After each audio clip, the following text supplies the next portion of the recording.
Comme on a vu précédemment, un pendule pesant est constitué d'un corps solide qui peut avoir une forme quelconque, mais qui peut effectuer un mouvement de rotation oscillatoire autour d'un axe horizontal passant par son extrémité.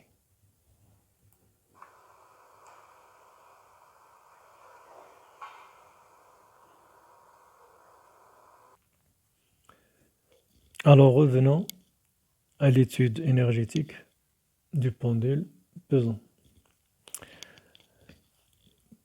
Commençons par exprimer l'énergie mécanique du pendule pesant. Alors on sait que l'énergie mécanique, c'est la somme de l'énergie cinétique et de l'énergie potentielle. Dans notre cas, il y a une seule forme d'énergie potentielle, qui est l'énergie potentielle de pesanteur.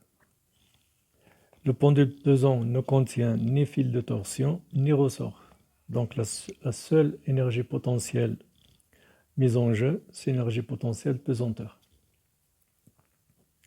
Alors exprimons l'énergie potentielle pesanteur du pendule pesant. On sait que l'énergie potentielle pesanteur est égale à plus ou moins mgh. Avec h, la hauteur qui sépare la position du centre d'énergie du solide et le plan de référence de l'énergie potentielle pesanteur. Si G se trouve au-dessus du plan de référence, alors on écrit M plus mgh. Si G se trouve au-dessous du plan de référence, on écrit moins mgh. Dans notre cas, le centre d'inertie se trouve au-dessus du plan de référence, de l'état de référence. Donc on va prendre l'énergie potentielle pesanteur étant plus mgh. Donc plus mgh car le centre d'inertie se trouve au-dessus de l'état de référence. H, c'est la distance qui sépare la position du centre d'inertie et le plan de référence, ou bien l'état de référence, c'est H. Alors, cherchons à exprimer la hauteur H. Alors, d'après le schéma, on remarque que H, la hauteur H, c'est D moins OH. Avec D, c'est OG. Donc, petit h, c'est D moins OH. D moins OH. Or, on peut exprimer OH en fonction de θ. On remarque que cosinus θ, c'est OH divisé par D. Cosinus θ est égal OH sur D. Ça veut dire que OH, c'est le produit. OH, c'est D fois cosinus θ. Donc, petit h, c'est D moins D cosinus θ. C'est-à-dire D facteur de 1 moins cosinus θ. D'où on revient à l'expression de l'énergie potentielle pesanteur qui devient mg d facteur de 1 moins cosinus θ. Voilà. Exprimons l'énergie cinétique du pendule pesant. Comme le pendule pesant décrit un mouvement de rotation, l'énergie cinétique du pendule pesant, qui est bien l'énergie cinétique du solide, est égale à 1 demi J delta θ point carré. Avec J delta, c'est le moment d'inertie du solide par rapport à l'axe delta, à l'axe de rotation delta, et θ point, c'est la vitesse angulaire instantanée du pendule. On n'oublie pas que l'axe de rotation, c'est un axe horizontal qui passe par O, par l'extrémité O. Donc, l'énergie mécanique devient 1 demi J delta θ point carré plus mg d facteur de 1 moins cosinus θ.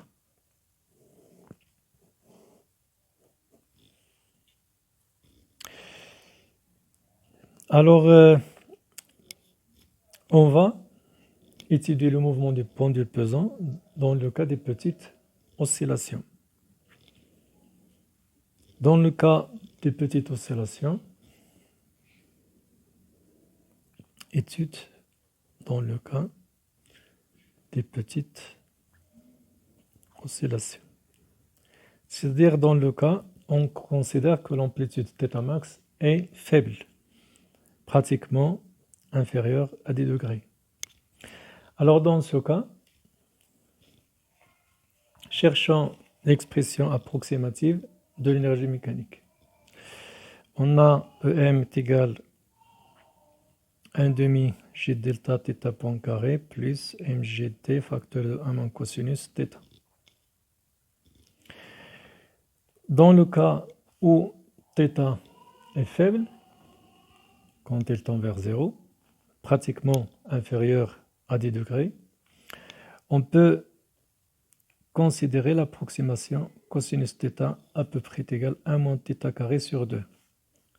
On admet que le cosinus θ tend vers 1 moins θ carré sur 2 pour des angles θ en radian très faibles qui tendent vers 0. Donc, l'énergie mécanique du pendule devient 1 demi J delta θ point carré plus mgd facteur de 1 moins 1 moins θ carré sur 2, c'est-à-dire 1 demi J delta θ point carré plus mgd sur 2 θ carré. On simplifie par 1. C'est l'expression de l'énergie mécanique dans le cas des petites vibrations, c'est-à-dire dans le cas des petites oscillations où θ max et bien sûr θ tendent vers 0, pratiquement inférieur à 10 degrés. Alors, exprimons les valeurs maximales des énergies potentielles de pesanteur et de l'énergie cinétique. Valeur maximale de EC et EPP.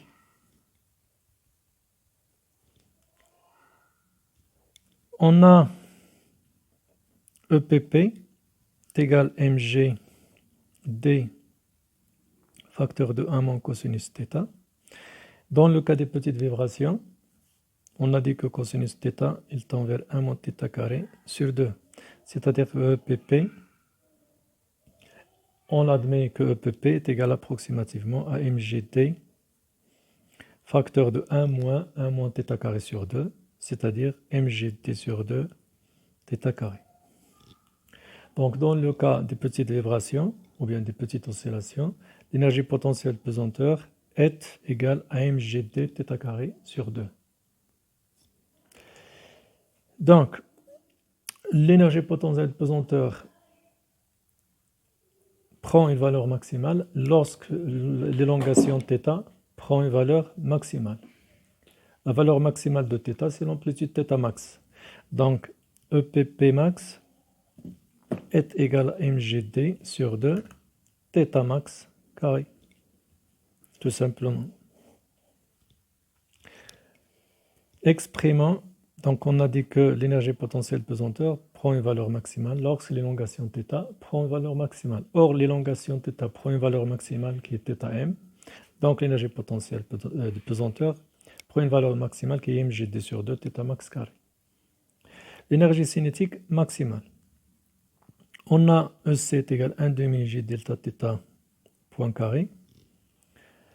L'énergie cinétique prend une valeur maximale lorsque la vitesse angulaire θ point prend une valeur maximale. C'est-à-dire que EC max est égal à 1 demi J delta θ point carré max. θ point max au carré. Ça d'une part. Or, on sait que l'énergie cinétique maximale, c'est aussi l'énergie, ou bien on va la montrer autrement. On sait que l'énergie mécanique, c'est la somme de l'énergie cinétique plus l'énergie potentielle pesanteur. Donc, quand l'énergie cinétique s'annule, l'énergie potentielle pesanteur prend une valeur maximale. Et quand l'énergie potentielle pesanteur s'annule, l'énergie cinétique prend une valeur maximale.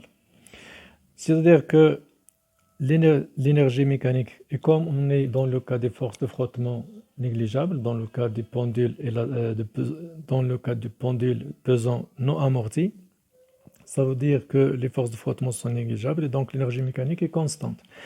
EM est égal, lorsque l'énergie cinétique est maximale,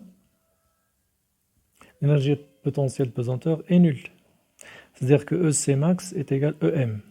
Aussi, on peut dire que lorsque l'énergie cinétique est nulle, l'énergie potentielle pesanteur prend une valeur maximale.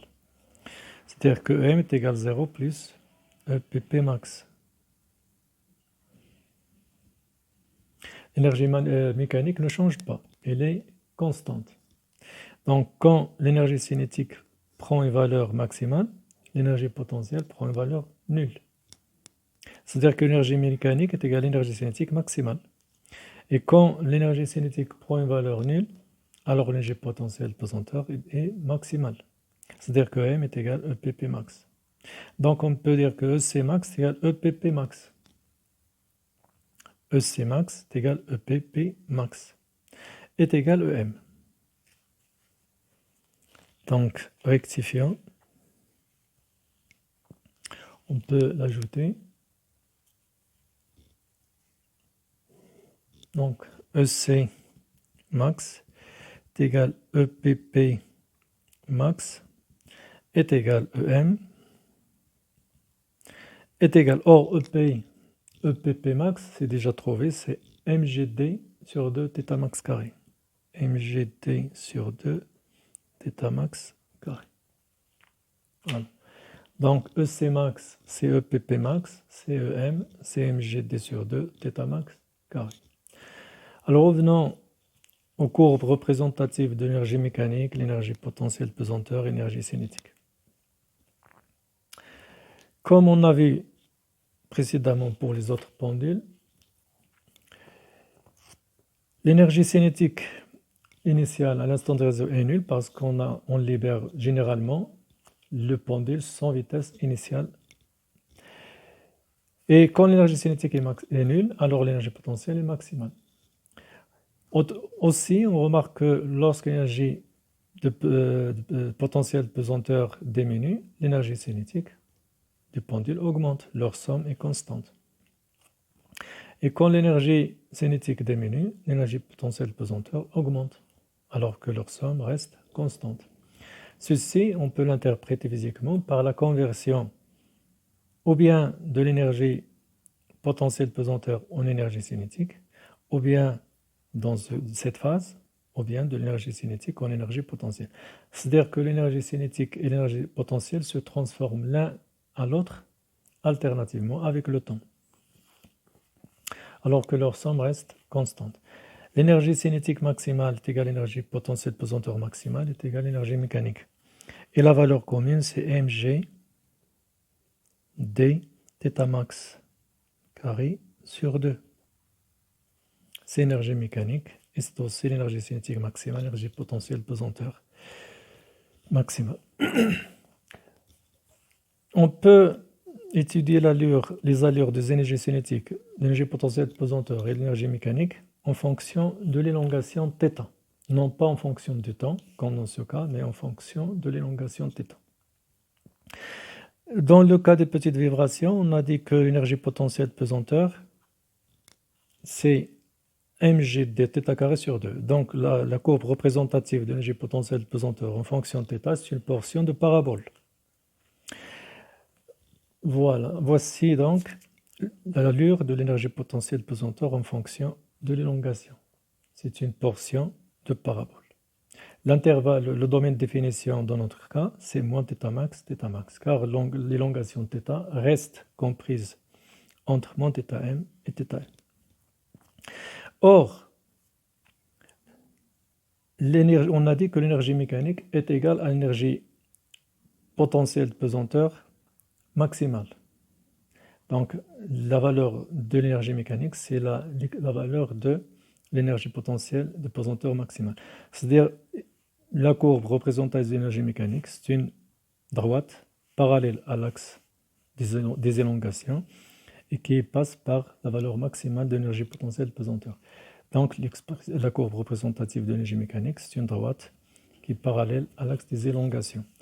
Or, on sait que la somme de l'énergie cinétique et de l'énergie potentielle de pesanteur est égale à EM, est égale à l'énergie mécanique. C'est-à-dire que la courbe représentative de l'énergie cinétique va avoir cette allure. Quand l'énergie potentielle de pesanteur est nulle, l'énergie cinétique est maximale. Et quand l'énergie potentielle de pesanteur est maximale, l'énergie cinétique est nulle. Donc l'allure de l'énergie cinétique, en fonction de l'élongation, c'est aussi une parabole, mais inversée. Donc, voilà pour ce qui est des allures de l'énergie potentielle de pesanteur et de l'énergie cinétique, dans le cas en fonction du temps ou bien en fonction de l'élongation θ. Passons à l'équation différentielle du mouvement. Alors, cherchons l'équation différentielle du mouvement en appliquant le principe de conservation d'énergie mécanique. Comme on traite un pendule pesant non amorti, c'est-à-dire non soumis aux forces de frottement, alors l'énergie mécanique se conserve. L'énergie mécanique est constante, car les forces de frottement sont négligeables. Donc, or, on sait que l'énergie mécanique, c'est 1 demi G delta θ point carré plus 1 demi ou bien mgd sur 2 θ carré, d'après les expressions déjà trouvées. Comme l'énergie mécanique, on va dériver l'énergie mécanique par rapport au temps.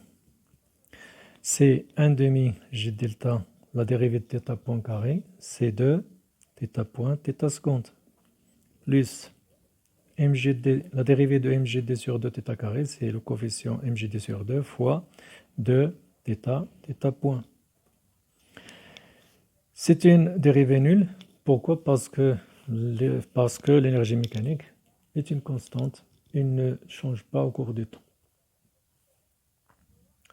Factorisons simplifions par 1 demi, 2, 2, 2, 2, et factorisons par θ point.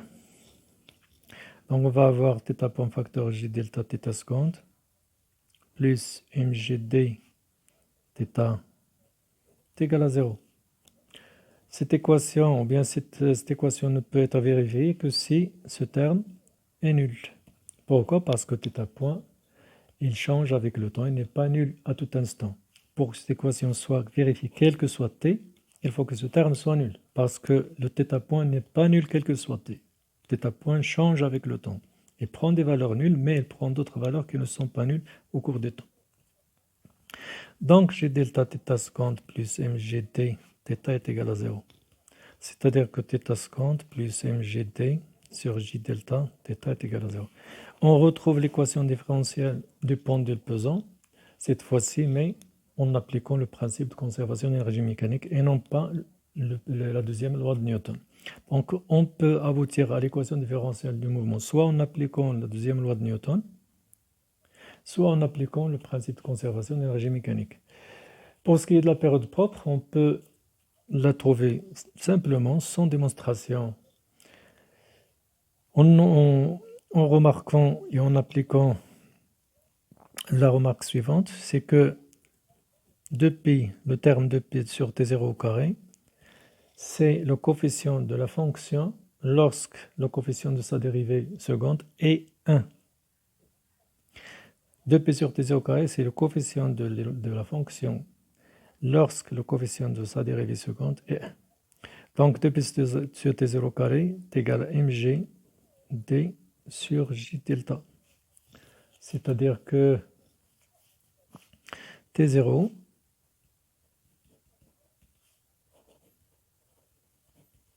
donc t0 est égal à 2π la racine de j delta sur mgt. On peut retrouver la période propre, dans le cas où on ne s'en rappelle pas, en passant simplement par cette remarque. Sinon, si on demande de démontrer ou bien de montrer l'expression T0, il faut passer par l'équation horaire relative à l'élongation θ. θ de t égale θm cosinus de pi sur T0 t plus phi, la dérivée deux fois et la remplacer dans l'équation différentielle et puis aboutir à l'expression de T0. Mais si on ne demande pas de la démontrer, il suffit de s'en rappeler par cette méthode plus simple. Voilà, donc c'est tout pour cette vidéo.